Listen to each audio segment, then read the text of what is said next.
আমি যখন ক্লাস 10-এ পড়তাম তখন একটি ছেলে আমায় খুব পছন্দ করত।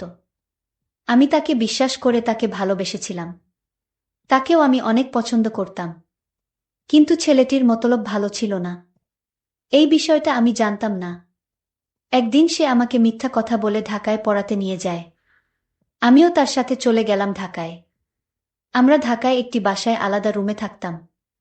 একদিন রাতে ছেলেটি আমার রুমে এসে আমার সাথে জোর করে যা করেছিল তা মেনে নেওয়া সম্ভব ছিল না। বাকিটা গল্পতেই শুনে নিন। বিনা আমার বান্ধবী। আমি যখন ক্লাস 10-এ পড়তাম তখন ওর সাথে আমার পরিচয় হয়েছিল। একসাথে কোচিং করতাম, কোচিং শেষে বেশ আমরা একসাথে বাসায় ফিরতাম। এভাবেই কখন যেন তার মায়ে পড়ে গিয়েছিলাম। আমি একদিন তাকে বলেছিলাম, বিনা, আমি তোমাকে একটা কথা বলতে চাই। বিনা বলল, কি কথা শুনি? আমি বললাম, বিনা, আসলে আমি তোমাকে ভালোবাসি। বিনা আমার কথা শুনে কিছুটা অবাক হয়ে বলল, আমিও তোমাকে আগে থেকেই পছন্দ করতাম। বিনার কথা শুনে মনে হলো পৃথিবীটা আমার হয়ে গেল। আমার খুব আনন্দ হচ্ছিল। এভাবে প্রেম করতে শুরু করলাম আমরা। তারপর আমরা কলেজে পড়তাম, তখন কি আর হতো। একটা সময় এইচএসসি আসল দুইজনেই দিলাম, দুইজনেই ভালো রেজাল্ট করলাম। ভর্তিও হলাম একই বিশ্ববিদ্যালয়ে। আমাদের শহরের বাইরে একটা বড় বিশ্ববিদ্যালয়। সেখানেই আমাদের জীবনের গল্পটা শুরু হয়েছিল। আমরা লেখাপড়া করার জন্য একটা বাসায় উঠলাম। বাসায় দুজনেই বলেছিলাম আমরা হলে উঠেছি। কিন্তু আসলে আমরা ক্যাম্পাসের ঠিক বাইরেই 2 রুমের ছোট্ট একটা বাসা ভাড়া নিয়ে নিলাম। ওটার জন্যে কেনাকাটা করলাম। বালতি তোশক হাঁড়িপাতিল সবকিছু। যেন আমরা বিয়ে করে ফেলেছি আর সংসারের জিনিসপাতি কিনছি। আমরা ঠিক করেছি আমরা নিজেরাই রান্না করে খাব। কোনো বোয়ার দরকার নেই। ওই জন্যে ঠিক করেছিলাম 2 রুমে 2জন থাকব। বোয়া রাখার ঝামেলায় যাব না, নিজেরাই রান্না বাড়া করে খেয়ে নিব। যাই হোক, অবশেষে উঠলাম আমরা একসাথে। বিশ্ববিদ্যালয়ে ক্লাস তখনও শুরু হয়নি। আমাদের হাতে অফুরন্ত সময়। সকালে যেহেতু জলদি ওঠার কোনো দুশ্চিন্তা নেই, আমরা দুজনে বারান্দায় বসে গল্প করতে থাকলাম। হঠাৎ দেখি বিনার মনটা খারাপ হয়ে আছে। তার মুখটা কেমন জানি অন্ধকার হয়ে আছে। আমি জিজ্ঞেস করলাম, কি হয়েছে বিনা? কিছু না। তো এরকম চুপ মেরে গেছো কেন? এমনি। এদিকে তাকাও দেখি। অনেকটা জোর করেই মুখটা আমার দিকে ঘুরালাম। দেখি বেচারির চোখ দিয়ে পানি ঝরছে। কোমল গলায় আবার জিজ্ঞেস করলাম, মন খারাপ? উত্তর দিল না। কিছুক্ষণ পর একাই আবার বলে উঠল, আসলে আমি না এই প্রথম ফ্যামিলি ছাড়া আছি। এমন না যে তোমাকে ভালোবাসি না বা এরকম কিছু, কিন্তু আমার খুব মন খারাপ হচ্ছে। আমি বললাম, বুঝতে পারছি। যাও তুমি তোমার রুমে গিয়ে শুয়ে পড়ো। বিনা আস্তে করে নিজের রুমে গিয়ে দরজা আটকে দিল। আমারও কেন যেন খুব মন খারাপ হয়ে গেল। বুঝলাম না, হয় যে তাই বলে আমাকেও দরজা আটকে বাইরে রেখে দিতে হবে? আমিও চুপচাপ আমার রুমে লাইট নিভিয়ে শুয়ে পড়লাম। দরজাটা আটকাইনি। বিনার প্রতি একটু রাগ নিয়েই ঘুমিয়ে পড়েছিলাম। আমি নাক ডেকে ঘুমাচ্ছিলাম। আমার হঠাৎ ঘুম ভেঙে গেল। আমি অনুভব করলাম আমার পাশে কে যেন শুয়ে আছে। আমি বুঝতে পারলাম আমার বিছানায় আমি একা নই। বিনা কখন যেন আমার পাশে এসে শুয়ে নিঃসাড়ে ঘুমিয়ে আছে। আমি আবার ডিম লাইট ছাড়া ঘুমাতে পারতাম না। ডিম লাইটের আলোয় বিনাকে দেখে আমার অনেক মায়া হলো। পরিবার ছেড়ে লেখাপড়ার করার জন্য আমার মতো একটা ছেলেকে বিশ্বাস করে। আসলে বিনা একজন সহজ সরল মেয়ে। তার কোনো তুলনা হয় না। এসব ভাবতে ভাবতে ঘুমিয়ে গেলাম। ভোরে আবার ঘুম ভেঙে গেল।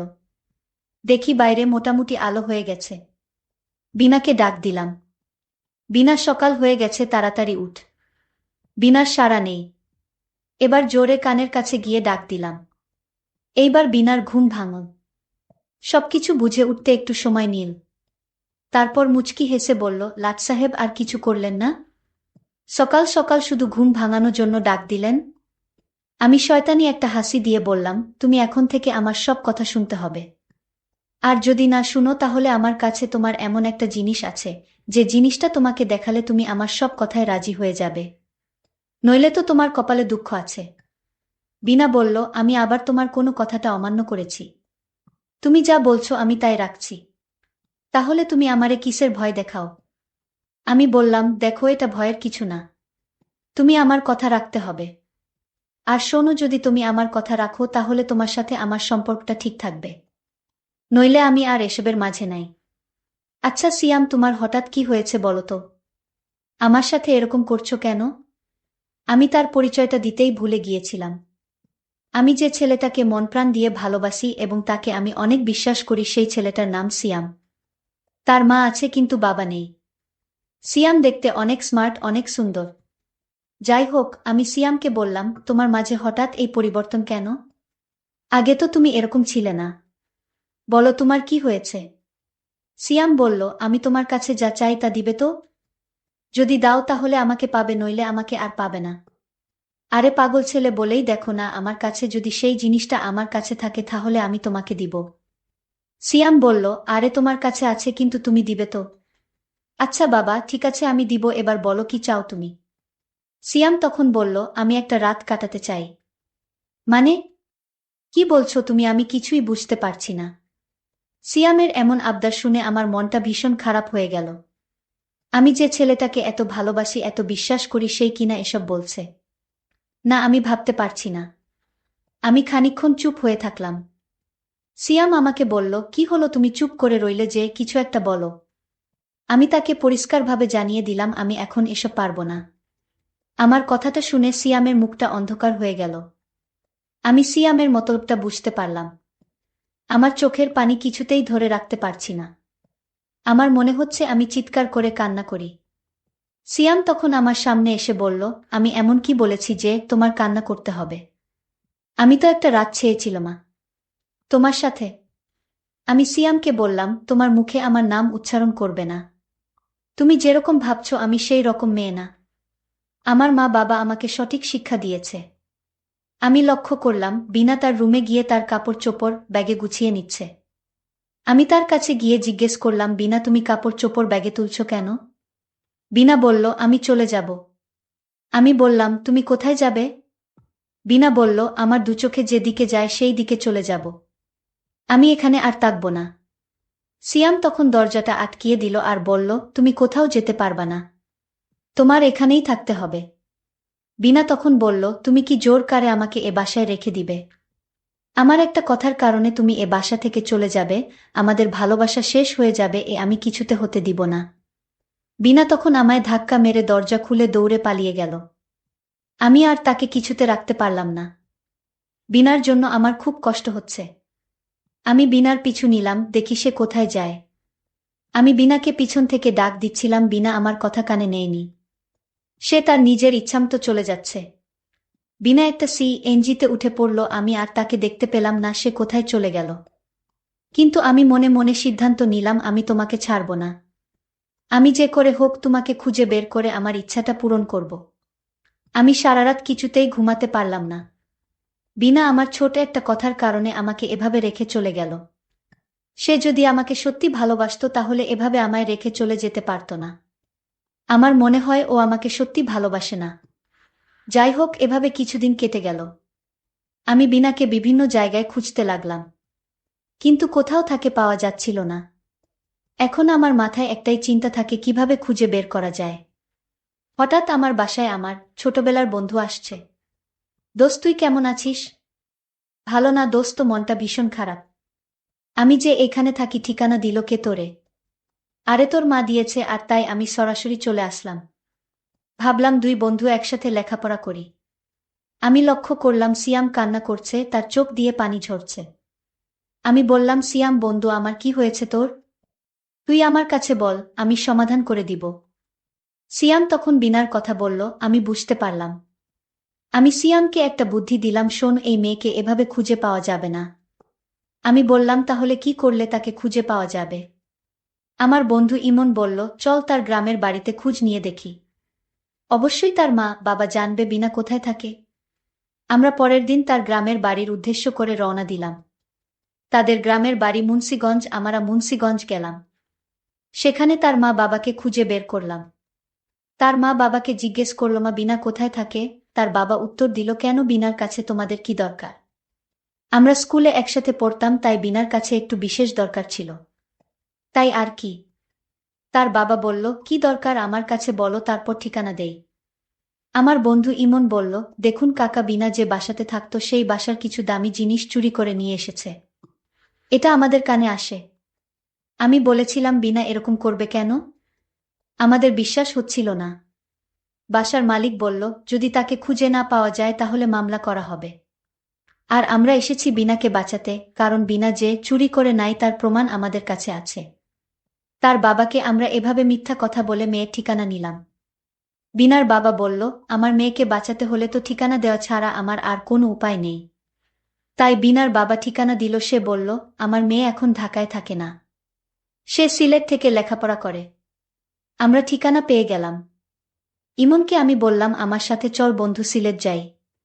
ইমন বলল, আরে বন্ধু, তোর জন্য তো আমার এই জীবনটা পর্যন্ত দিতে পারি। আর সিলেট যেতে পারবো না? যতদিন পর্যন্ত বিনাকে খুঁজে না পাস ততদিন পর্যন্ত আমি তোকে হেল্প করব, তুই কোনো চিন্তা করিস না। সিয়াম আমার কথা শুনে অনেক খুশি হল। আসলে পৃথিবীতে এমন বন্ধু পাওয়া বড় কঠিন। আমরা পরের দিন সিলেটের উদ্দেশ্য করে রওনা দিলাম। আমরা সিলেট বিয়েনি বাজার গিয়ে একটা হোটেলে উঠলাম। রাতে খাবার খেয়ে যখন ঘুমাতে যাব ঠিক তখন পাশের কেবিনে মেয়েদের গলার আওয়াজ আসছে। আমার মনে হলে পাশের কেবিনে বিনার গলার কণ্ঠ শুনলাম। আমি ইমনকে বললাম, ইমন, আমাদের পাশের কেবিনে মেয়েদের গলার আওয়াজ শোনা যাচ্ছে, আর আমার কাছে মনে হচ্ছে এখানেই বিনা আছে। ইমন বন্ধু আমার, তুই একটু গিয়ে দেখে আসবি। ইমন তখন বিছানা থেকে উঠে বারান্দায় গেল এবং পাশের কেবিনে নক করল। কিন্তু রুমের ভিতর থেকে কেউ দরজা খুলছে না। 3বার নক করলাম কিন্তু কারো সাড়া শব্দ পেলাম না। ইমন নক করার সাথে সাথেই রুমের ভিতর যে আওয়াজটা ছিল তা বন্ধ হয়ে গেল। সিয়াম তখন আমায় বলল, শোনো বন্ধু, রাতে মনে হয় এভাবে ডিস্টার্ব করা ঠিক হবে না। সকালে দেখা যাবে, সকাল সকাল উঠতে হবে। এখন ঘুমিয়ে পড়। ভোর 5টা বাজে আমি উঠে পড়লাম এবং বারান্দায় দাঁড়িয়ে থাকলাম। আমি চেয়ে আছি দরজার দিকে, কখন দরজা খুলবে তার অপেক্ষায়। হঠাৎ দরজা খুলে ফেল, তখন দেখলাম বিনা প্রথম বের হয়েছে। বিনা আমায় দেখে অবাক হয়ে গেল। আরে তুমি এখানে কেন এলে? আমি তোমার জন্য ঢাকা শহর ছেড়ে চলে আসলাম, আর তুমি কিনা এখানেও চলে আসলে? হ্যাঁ, আমি এখানে চলে আসলাম শুধু তোমার জন্য। আজ তুমি কিছুতেই ছুটতে পারবো না। আমি বিনাকে বললাম, বেশি না, তোমাকে একটা ভিডিও দেখাবো আমার মোবাইলে, সেই ভিডিওটা দেখানোর পর আমি চলে যাব। তোমাকে আর খুঁজব না। আমার তো গলা শুকিয়ে গেল। আমি বললাম, কি এমন ভিডিও দেখি তো? তার মোবাইলে ভিডিওটা যখন চালু করলো, ভিডিওটা দেখার সাথে সাথেই আমার মনে হলো যেন আকাশটা আমার মাথায় এসে পড়ল। এইটা হলো সেই ভিডিও যেদিন আমরা একটা বাসা ভাড়া রেখে দুইজন দুই রুমে থাকতাম। কিন্তু একদিন তুমি আমার রুমে রাতে চলে আসছিলে। আর তুমি আমার রুমে যখন এসে ঘুমিয়ে পড়ছিলে, আর তখন আমি জেগে উঠলাম। তারপর যা হয়েছিল তা তো তুমি ভিডিওতে দেখতেই পাচ্ছ। বিনা তখন বলল, তুমি আমার সাথে এমনটা করতে পারলে? ঠিক আছে, তুমি কত টাকা চাও আমি দিব। তুমি এই ভিডিও মুছে ফেলো। সিয়াম তখন বলল, আমি টাকার পাগল না, আমি মায়ের পাগল। আমি সেই স্কুল জীবন থেকে তোমার মায়ে পড়ে রইলাম, আর তুমি আমায় মনে করছো আমি টাকার পাগল। সিয়াম তখন খুব রাগান্বিত হয়ে বলল, আমি তোমাকে সত্যি ভালোবাসতাম, কিন্তু আজ বুঝলাম তুমি আমায় ভালোবাসো না। এটা তোমার নাটক ছিল, কিন্তু আমাকে কষ্ট দিয়ে তুমি সুখে থাকবে তা আমি হতে দিব না। আমি আজই তোমার এই ভিডিও সোশ্যাল মিডিয়ায় ছেড়ে দিব। এই কথাটা বলার সাথে সাথেই বিনা আমাকে বলল, ঠিক আছে, তুমি কি চাও আমি তোমার সব কথা রাখব। ঠিক আছে, মাত্র তুমি লাইনে আসছো। বিনা বলল, কি আবদার তোমার বলো। আমি বললাম, আগেই তো বলেছি, ভুলে গেলে নাকি? ঠিক আছে, আমার মনে পড়ছে, আমি রাজি। আমি তখন আনন্দে বললাম, কি করে ভাবলে আমি এসব করব?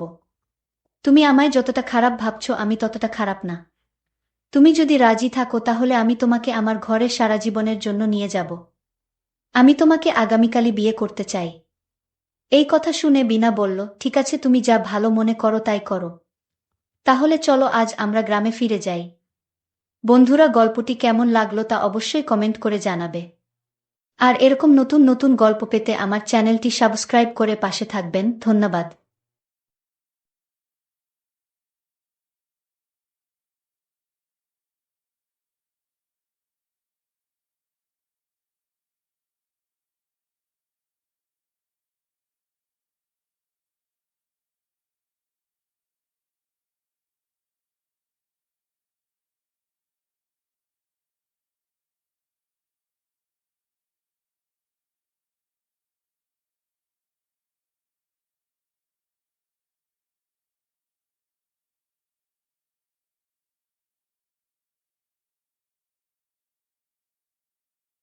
বিয়ের পরের দিনেই আমার জামাই এসে বলল, আপনার মেয়ে আমাকে খুশি করতে পারছে না, এবং এই কথা বলেই সে আমার মেয়েকে ছেড়ে চলে গেল। এই কথা শুনে আমার যেন মাথায় আকাশ ভেঙে পড়ল। আমি আমার মেয়েকে অনেক নামী ডাক্তারদের কাছে নিয়ে গিয়েছিলাম, কিন্তু সকলেই বললেন ওর শরীরে কোনো ত্রুটি নেই, সবকিছুই স্বাভাবিক। তারপর একদিন আমার মেয়ে আমাকে বলল, মা, আমার এক বন্ধু বলেছে যে একটি মন্দিরের কাছে একজন সাধু বাবা থাকেন, যিনি সব সমস্যার সমাধান করতে পারেন। তাই আমি মেয়েকে নিয়ে সেই সাধুর কাছে গেলাম। সেখানে সাধু বাবা বললেন, একে 7 দিন আমার এখানে থাকতে হবে। আমি আমার জ্ঞানে তৈরি করা বিশেষ তেল ওর শরীরে প্রয়োগ করব। তবেই সমস্যা দূর হবে। তার কথা আমার মেয়ে আমি সেখানে রেখে চলে আসি। কিন্তু আমার মনে অনেক ভয় শুরু হয় মেয়েকে একা রেখে আসার কারণে। তাই আমি মেয়েকে দেখতে সাধু বাবার কাছে যাই। সেখানে গিয়ে যা দেখলাম তাতে আমি অবাক হয়ে গেলাম। সাধু বাবার ঘরের দরজা খুলতেই চোখ গেল পাশের একটি ঘরে। সেই দৃশ্য দেখে আমার হৃদয় থমকে গেল। মনে হচ্ছিল যেন মাথা ঘুরে পড়ে যাব। আমার মেয়ে কিভাবে এমন কিছু করতে পারে তা বিশ্বাস হচ্ছিল না। সাধু বাবা, বন্ধুরা, আজকের গল্পটা অনেক বেশি স্পেশাল, আশা করি তোমাদের ভালো লাগবে। তাই গল্পগুলো ভালো লাগলে ভিডিওটি লাইক, শেয়ার এবং চ্যানেলটি সাবস্ক্রাইব করো। আমার নাম রুমি, আর আমার মেয়ে আমার জীবনের একমাত্র সহায়। আমার স্বামী আমার মেয়ের জন্মের কিছুদিন পরই মারা যান। তবে স্বামীর রেখে যাওয়া সম্পত্তির কারণে আমাদের অর্থের কোনো অভাব হয়নি। স্বামীর সমস্ত সম্পত্তি আমার নামে করে যাওয়ায় আমাদের জীবন বেশ সচ্ছল ছিল। স্বামীর চলে যাওয়ার পর আমি একাই আমার মেয়েকে বড় করে তুলেছি। যখন সে বিয়ের যোগ্য হয়ে উঠল, আমি তার বিয়ের আয়োজন করতে শুরু করলাম। বিয়ের প্রস্তুতির জন্য আমার শাশুড়ি ও জেঠানি গ্রামের বাড়ি থেকে এসে সাহায্য করলেন, যার ফলে মেয়ের বিয়েটা খুব সুন্দরভাবে সম্পন্ন হয়। তখন আমি খুবই খুশি ছিলাম যে মেয়ের বিয়ের সমস্ত দায়িত্ব ঠিকঠাকভাবে শেষ হয়েছে। বিয়ের কিছু রীতিনীতি বাকি ছিল, আর আমি সব আত্মীয়স্বজনদের বিয়েতে আমন্ত্রণ জানিয়েছিলাম। সবাই আমার সাথে অত্যন্ত ভালো ব্যবহার করেছেন, কখনো কোনো সমস্যা তৈরি হয়নি। তবে বিয়ের পরে আমার মেয়েকে সেখানে একা রেখে আসতে আমার মন কিছুতেই স্থির হচ্ছিল না। তাকে একা রেখে আসা যেন ঠিকঠাক মনে হচ্ছিল না। তাই আমি আবার ফিরে গেলাম মেয়ের কাছে। সেখানে পৌঁছে যা দেখলাম তাতে আমার মাটি যেন পায়ের তলা থেকে সরে গেল। আমার স্বামীর অনুপস্থিতি যেন আমার জীবনে তেমন কোনো শূন্যতা তৈরি করেনি। চারপাশের সবাই নিজের মতো করে আমাকে সহায়তা করছিল। তাদের এই ভালোবাসা ও সহযোগিতায় আমার চোখে জল এসে গেল। আমার মনে হচ্ছিল, যদি আজ আমার স্বামী বেঁচে থাকতেন তাহলে মেয়ের বিয়েতে কতটাই না খুশি হতেন। কিছু দিনের মধ্যেই আমার মেয়ের বিয়ে ধুমধাম করে সম্পন্ন হল। সে তার শ্বশুর বাড়ি চলে গেল। বিদায়ের সময় আমি খুব কেঁদেছিলাম, কারণ সে ছিল আমার স্বামীর শেষ স্মৃতি। কিন্তু মেয়েরা তো একদিন না একদিন শ্বশুরবাড়ি চলে যায়। তাই আমি মেয়ের সুখী জীবনের জন্য ঈশ্বরের কাছে প্রার্থনা করলাম। সবকিছু মিটে যাওয়ায় আমার মনে এক শান্তি এলো। আমি ভগবানের কাছে কৃতজ্ঞ ছিলাম যে তিনি আমার মেয়েকে ভালো একটি পরিবার দিয়েছেন। পরের দিন হলঘরে বসে আমি মেয়ের স্মৃতিতে অশ্রুসিক্ত হচ্ছিলাম। এই পৃথিবীর নিয়মটাই অদ্ভুত। সারা জীবন নিজের হাতে বট করে তোলার পর মেয়েকে একদিন অন্য কেউ এসে নিজের ঘরে নিয়ে যায়। কাঁদতে কাঁদতে যখন মনে একটু হালকা অনুভব করছিলাম, তখন পাশের ঘর থেকে আমার ফোনের ঘণ্টি বাজতে লাগল। মেয়ের চলে যাওয়ার পর অতিথিরাও ধীরে ধীরে বিদায় নিয়েছিল। কেবল ঘনিষ্ঠ কয়েকজন আত্মীয় ঘরে রয়ে গিয়েছিল, যারা সবাই ঘুমিয়ে পড়েছিল। কিন্তু আমি তখনও হলঘরে একা বসেছিলাম। বিয়ের পরদিনই মেয়ের অনুপস্থিতিতে বাড়িটা একেবারে ফাঁকা ফাঁকা লাগছিল। একদিনের মধ্যেই যেন সব বদলে গেছে। ঘরে একা বসে থাকতে অস্বস্তি হচ্ছিল, তাই একটা গভীর শ্বাস নিয়ে নিজের ঘরে চলে গেলাম। কিন্তু ততক্ষণে ফোনের রিং বন্ধ হয়ে গেছে। বিছানায় শোয়ার আগে মেয়ের সুখের জন্য আবারও ভগবানের কাছে প্রার্থনা করলাম, যেন সে তার নতুন সংসারে সুখী থাকে। পরের দিন অতিথিরাও বিদায় নিল, আর আমি পুরোপুরি একা হয়ে গেলাম। আমার বাড়ির কাজের লোকের কাজ শেষ করে চলে যেত, ফলে বাড়িতে আমি একাই থাকতাম। আজ মেয়ের বিয়ের দ্বিতীয় দিন, আর গৃহপরিচারিকা কাজ দ্রুত সেরে এসে জিজ্ঞেস করল সে একটু আগে যেতে পারে কিনা। তার কাজ শেষ হয়ে যাওয়ায় তাকে অনুমতি দিলাম। কিছুক্ষণ পরে আমার জামাই মেয়েকে নিয়ে হঠাৎ বাড়িতে চলে এলো। মেয়েকে দেখে খুব খুশি হলাম, কিন্তু জামাই যখন বলল যে সে মেয়েকে আমার কাছেই রেখে যাবে, তখন আমি স্তব্ধ হয়ে গেলাম। এত শীঘ্রই সে মেয়েকে ফিরিয়ে দেবে ভাবিনি। মনে হলো হয়তো কোনো রীতি বা অনুষ্ঠান বাকি আছে, তাই তারা এসেছিল। কিন্তু জামাই বলল, আপনার মেয়ে আমাকে খুশি রাখতে পারছে না, তাই আপনি ওকে নিজের কাছেই রাখুন। এই কথা শুনে আমার লজ্জায় মাথা নত হয়ে গেল।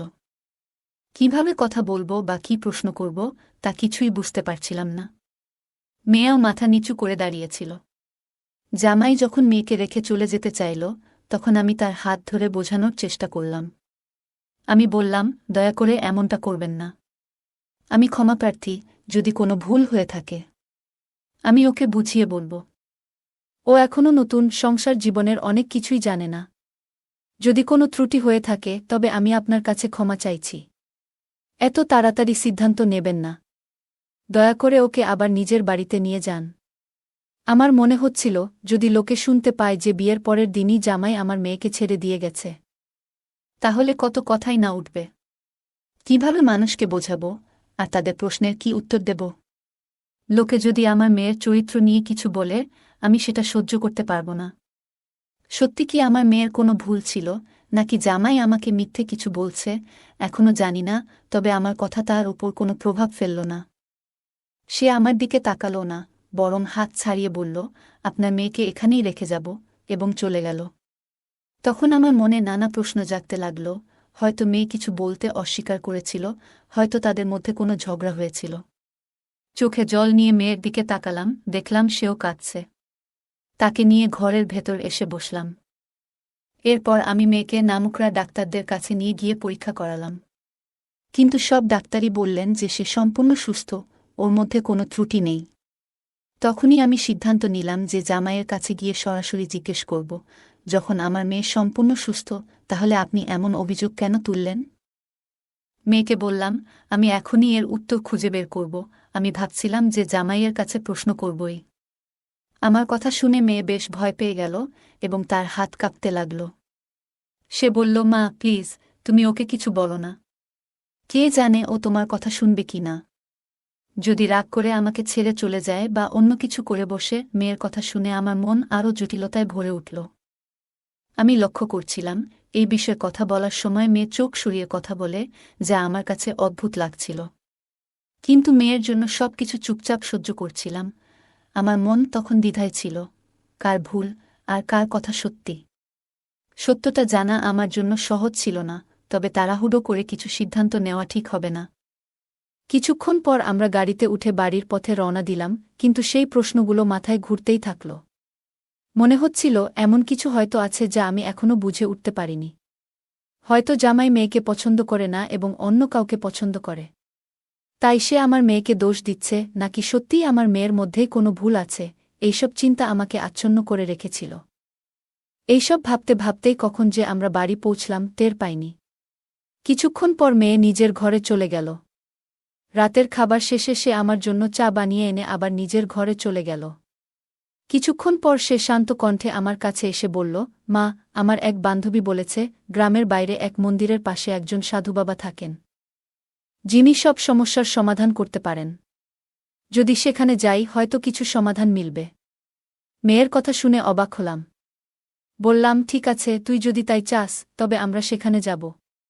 ভাবলাম, যদি সত্যিই সেই সাধুবাবার কাছে কোনো সমাধান থাকে, তবে হয়তো মেয়ের জীবন আবারও সুন্দর হয়ে উঠবে। আমার সম্মতি পাওয়ামাত্রই মেয়ে যেন তাড়াহুড়ো করে প্রস্তুত হয়ে গেল। তার এমন তাড়াতাড়ি দেখে একটু অবাক হলেও বেশি মনোযোগ দিলাম না। আমরা সাধুবাবার কাছে যাওয়ার জন্য রওনা হলাম এবং কিছুক্ষণ পর সেখানে পৌঁছলাম। কিন্তু সেই জায়গার পরিবেশ দেখে কিছুটা চমকে গেলাম। সাধারণত যেখানে সাধুবাবার কাছে ভিড় থাকে সেখানে আজ কেউ নেই। চারপাশে অদ্ভুত নীরবতা আর এক ধরনের অস্বস্তিকর অনুভূতি ছিল। আমি আর মেয়ে সেই কক্ষে প্রবেশ করলাম আর চারপাশে চোখ বুলিয়ে দেখলাম। সাধুবাবার কাছে পৌঁছেই মেয়ের পরিস্থিতির সব কথা বললাম। তিনি মনোযোগ দিয়ে সব শুনলেন এবং বললেন, আপনার মেয়েকে 7 রাত এখানে থাকতে হবে। আমি তাকে বিশেষ তেল দিয়ে মালিশ করব। এসব বলতে গিয়ে তিনি একবারও আমাদের দিকে তাকালেন না। তার দৃষ্টি নিচু ছিল আর তিনি মন্ত্রপাঠে ব্যস্ত ছিলেন। তার এমন আচরণে আমার ভেতরে কিছুটা অস্বস্তি হচ্ছিল। কিন্তু ঠিক কী ব্যাপারটা অস্বাভাবিক মনে হচ্ছে তা বুঝতে পারছিলাম না। মেয়েকে সেখানে 7 দিন রেখে যাওয়ার চিন্তা মন থেকে মেনে নিতে পারছিলাম না, তবুও যেন পরিস্থিতির চাপে বাধ্য হলাম। মেয়ের জীবনে শান্তি ফেরানোর জন্য আমি এই সিদ্ধান্ত নিলাম। কারণ জানতাম সমাজে তালাকের কালিমা নিয়ে মেয়ের বেঁচে থাকা সহজ হবে না। ধনী হোক বা গরিব, আমাদের সমাজে দোষ সবসময় মেয়ের ঘাড়েই পড়ে, তাই নিজের মনকে শক্ত করে তাকে সেখানে রেখে বাড়ি ফিরে এলাম। কিন্তু বাড়িতে এসেও মন যেন ওই সাধুবাবার কাছেই পড়ে রইল। সবকিছু যেন কিছুটা অস্বাভাবিক ঠেকছিল। বারবার মনে হচ্ছিল, আমি কি কোনো ভুল কিছু করলাম নাকি? আবার বিকেল হতে না হতেই মনে হলো আবারও সেখানে যাওয়া উচিত। প্রথমে ভাবলাম কিছু খেয়ে একটু শান্ত হয়ে যাই, তারপরই যাব। কিন্তু মনের মধ্যে অশান্তি এতটাই বাড়তে লাগল যে আর অপেক্ষা করতে পারলাম না। বাড়ি থেকে বেরিয়ে সেখানে ফেরার জন্য প্রস্তুতি নিলাম, তৈরি হচ্ছিলাম, তখন হঠাৎ পাড়ার এক মহিলা আমাকে ডেকে বললেন, এই রাতবেলায় কোথায় যাচ্ছ? সব ঠিক আছে তো? তোমাকে বেশ চিন্তিত লাগছে। তার কথা শুনে থমকে গেলাম। কিছু না বলে বেরিয়ে গেলে হয়তো সে সন্দেহ করত আর প্রশ্ন করতেই থাকত। অন্যদেরও জানিয়ে দিতে পারত। তাই বললাম, না, তেমন কিছু না। মায়ের কাছে যাচ্ছি, মনটা খারাপ লাগছে, মাকে খুব মনে পড়ছে। আমার মাকে সবাই চিনত, মাঝে মাঝে তিনি আমার এখানে 1 সপ্তাহের জন্য এসে থাকতেন। তখন পাড়ার সবাই তার কাছে আশীর্বাদ নিতে আসত, মাও তাদের সবার সঙ্গে খুব আন্তরিকতার সঙ্গে মিশতেন। আমার মুখ থেকে মায়ের কথা শুনে প্রতিবেশী বললেন, হ্যাঁ, তুমি ঠিকই বলেছ। তোমার মেয়ের বিয়ে হয়েছে বলে হয়তো একটু একাকিত্ব অনুভব করছ। বলে তিনি আমার পাশে এসে দাঁড়ালেন এবং নানা বিষয়ে কথা বলতে শুরু করলেন। কিন্তু তখন তার সঙ্গে কথা বলার কোনো ইচ্ছাই ছিল না। আমার মন ছিল শুধু মেয়েকে নিয়ে। ভাবছিলাম কত ভেবেচিন্তে মেয়ের জন্য এই সম্পর্ক ঠিক করেছিলাম যাতে সে সুখে থাকে। কিন্তু কে জানত এমন পরিস্থিতি তৈরি হবে। প্রতিবেশী তখনও নানা বিষয়ে কথা বলেই যাচ্ছিলেন, কিন্তু আমার মন সেখানে ছিল না। শুধু চাইছিলাম কোনোভাবে তার থেকে মুক্তি পেতে। তিনি আবার জিজ্ঞাসা করলেন, তোমার কি কোথাও যাওয়ার ছিল? আমি মাথা নেড়ে সায় দিলাম, কিন্তু কথা বাড়াতে ইচ্ছা ছিল না। অবশেষে তার থেকে মুক্ত হয়ে বাইরে বের হলাম। পুরো সময় মেয়েকে নিয়ে ভাবছিলাম, আর একটা অজানা আশঙ্কায় মন ছটফট করছিল। মনে হচ্ছিল, এভাবে চলতে থাকলে যেন শান্তি আর ফিরে পাব না। আমার মনের ভেতরে প্রশ্ন আর সন্দেহ ক্রমাগত ঘুরছিল। ভাবছিলাম, প্রতিবেশীকে যদি সব বলে দিই, সে হয়তো আরও রং লাগিয়ে এই ঘটনাটা পাড়ার সবার মাঝে ছড়িয়ে দেবে। মেয়ের এই পরিস্থিতি আমাকে এতটাই লজ্জিত করে তুলেছিল যে কারো সামনে যাওয়ার সাহস পাচ্ছিলাম না। আমার মেয়েকে জামাই বাড়িতে রেখে গেছেন 2 দিন হল, আর আশেপাশের মানুষ কি বলবে সেই চিন্তাও মাথায় ঘুরছিল। কোনো সিদ্ধান্তে পৌঁছাতে পারছিলাম না, মনে শুধু ঘুরছিল কেন জামাই এমন সিদ্ধান্ত নিলেন। কেন বললেন যে আমার মেয়ে তাকে সুখী করতে পারছে না? এই চিন্তা মাথায় নিয়ে আবার সেই জায়গায় পৌঁছালাম যেখানে কয়েক ঘন্টা আগেই মেয়েকে রেখে এসেছিলাম। গাড়ি থেকে নেমে গভীর শ্বাস নিলাম আর দ্রুত পা চালিয়ে ভেতরে ঢুকলাম। কারণ মেয়েকে নিয়ে একরাশ সন্দেহ আর চিন্তা আমাকে ঘিরে ধরেছিল। এই দিনে কারো ওপরও বিশ্বাস করা কঠিন, তাই দ্রুত মেয়ের কাছে পৌঁছানোর জন্য এগিয়ে যাচ্ছিলাম। আমার মেয়ে কি ঠিক আছে? জানি না। 1 ঘণ্টায় সে কেমন আছে? সাধু বাবার ঘরের দরজা খুলতেই চোখ গেল পাশের একটি ঘরে। সেই দৃশ্য দেখে আমার হৃদয় থমকে গেল। মনে হচ্ছিল যেন মাথা ঘুরে পড়ে যাব। মেয়ে কিভাবে এমন কিছু করতে পারে তা বিশ্বাস হচ্ছিল না। দেখলাম মেয়ে সামনে বসে, আর 30 বছরের মতো এক যুবক, যাকে সবাই সাধু বাবা বলতো, তার মাথা মেয়ের কোলে রেখে শুয়ে আছে। দুজনেই হাসতে হাসতে কথা বলছিল। আমি বাইরে থেকেই তাদের কথাগুলো শুনতে পাচ্ছিলাম। সেই যুবক বলছিল, তোমার বিয়ের খবর শোনার পর থেকে এক মুহূর্ত স্বস্তিতে কাটাতে পারিনি। আমার মেয়ে তার হাত ধরে মৃদু হেসে বলছিল, এই জন্যই তোমাকে তোমার কাছে নিয়ে এসেছি, যেন তুমি নিশ্চিত হও যে আমার স্বামী আমাকে কখনো স্পর্শ করেনি। আমি এমন ব্যবস্থা করেছি যাতে আমরা সবসময় একসঙ্গে থাকতে পারি। আমার স্বামী আমার মুখও আর দেখতে চাইবে না। মেয়ে শান্তভাবে তার হাত ধরে কথা বলছিল, এবং আমার ভেতরটা ক্রমশ পুড়ে যাচ্ছিল। এতদিন আমি জামাইকে ভুল বুঝছিলাম, আসল দোষটা যে মেয়ের, তা জানতে পেরে নিজেই হতবাক হয়ে গেলাম। তাদের কথাগুলো আর সহ্য করতে পারছিলাম না, তাই রাগের মাথায় দরজা ঠেলে খুলে দিলাম। দরজা খোলার শব্দে দুজনেই চমকে উঠে দাঁড়াল। ঘরের ভেতরে ঢুকে আমি মেয়ের হাত ধরে তাকে এক চড় মারলাম। তারপর বললাম, এমন কাজ করার সময় তোমার একবারও লজ্জা হলো না? মায়ের কথা একবারও মনে পড়ল না? একা হাতে তোমাকে মানুষ করেছি। আবারও তার গালে এক চড় কষালাম। আমার এই রূপ দেখে সেই কথিত সাধু মেয়েকে বাঁচানোর জন্য এগিয়ে এলো, কিন্তু আমার রাগ দেখে চুপচাপ মাথা নিচু করে দাঁড়িয়ে রইল। রাগে ফুঁসতে ফুঁসতে মেয়েকে জিজ্ঞেস করলাম, তুমি তোমার স্বামীকে এমন কি বলেছ যে সে তোমাকে বাপের বাড়িতে রেখে চলে গেল? তখন মেয়ে কাঁদতে কাঁদতে আস্তে আস্তে বলল, আমি স্বামীকে বলেছি, কেন তুমি আমার সঙ্গে বিয়ে করলে? আমি সন্তান জন্ম দিতে পারব না, আমার দ্বারা কোনো সন্তান হবে না। তুমি কেন তোমার জীবন নষ্ট করছ? আমাকে ছেড়ে দাও, আমার মা তোমাদের সবার সাথে প্রতারণা করেছে। মেয়ের মুখ থেকে এই কথা শুনে মাথায় হাত দিয়ে বসে পড়লাম। এতটাই রাগ হলো যে মনে হলো তার গলা টিপে ধরে সব শেষ করে দিই। আমার মেয়ে এমন কৌশলে সবকিছু করল কিভাবে? আমি তো কখনো এমন শিক্ষা দিইনি। তবু কেন এমন পথে সে হাঁটল? তখন মেয়ে মাথা তুলে বলল, মা, আমি ওকে ভালোবাসি আর তাকেই বিয়ে করব। সে তখন নির্ভরে আমাকে তার কথাগুলো বলছিল, সাহস নিয়ে মুখের উপর বলছিল। কিন্তু সেই সময় আমি কিছু বলিনি, তাকে টেনে নিয়ে বাড়িতে চলে এলাম। বাড়িতে ফিরে তাকে বুঝানোর চেষ্টা করলাম, দেখো মেয়ে, আবেগে ভেসে কোনো সিদ্ধান্ত নিও না। জানি তুমি ওকে ভালোবাসো, কিন্তু ভাবো, এখন তোমার বিয়ে হয়ে গেছে, এখন তোমার একজন স্বামী আছে এবং তোমার জন্য নিজের সম্পর্কের দিকে মনোযোগ দেওয়া জরুরি। আমি তাকে অনেক বোঝানোর চেষ্টা করেছিলাম, কিন্তু সে আমার কোনো কথাই শুনতে চাইছিল না।